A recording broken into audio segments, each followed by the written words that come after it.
Les dessins animés français qui m'ont marqué. Qui a connu ce dessin animé? Je vous promets, c'est une véritable masterclass. En fait, Martin est un jeune garçon qui se réveille chaque matin avec une nouvelle apparence. Parfois en dragon, parfois en namek, parfois en pharaon. Et un autre jour, tu vois, il est livreur de pizza. Mais le pire, c'est que personne de son entourage qui s'est dit, tiens, il n'y aurait pas un petit problème. Parce qu'en fait, l'équipe, c'est pas normal de se réveiller en dragon, d'aller en cours et coup, et en plus de ça, de cracher du feu en plein visage de la maîtresse et personne ne dit rien. Comme si tout était normal de se transformer en vampire et parfois en petite souris. Martin Matin, c'est vraiment France Travail. Il a fait tous les métiers pas possibles. Il a plus d'expérience que n'importe qui. Un jour il est président, un jour il est premier ministre, un jour il est pompier. Vraiment tous les métiers inimaginables pour un enfant de 10 ans. Les Totally Spice.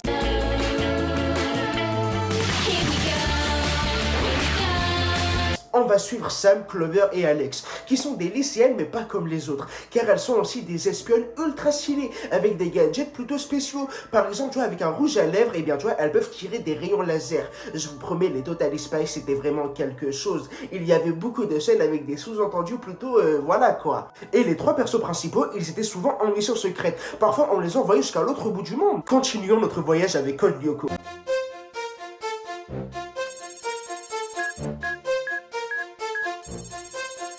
Un dessin animé qui a été diffusé sur France 3 en 2003.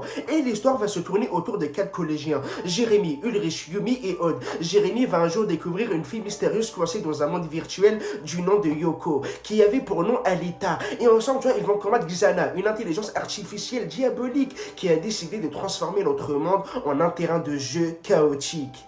Et nos héros doivent donc rentrer dans ce monde numérique à chaque fois. Et ils vont devoir déjouer les plans de Xana à chaque épisode. Qui se souvient des mini-justiciers?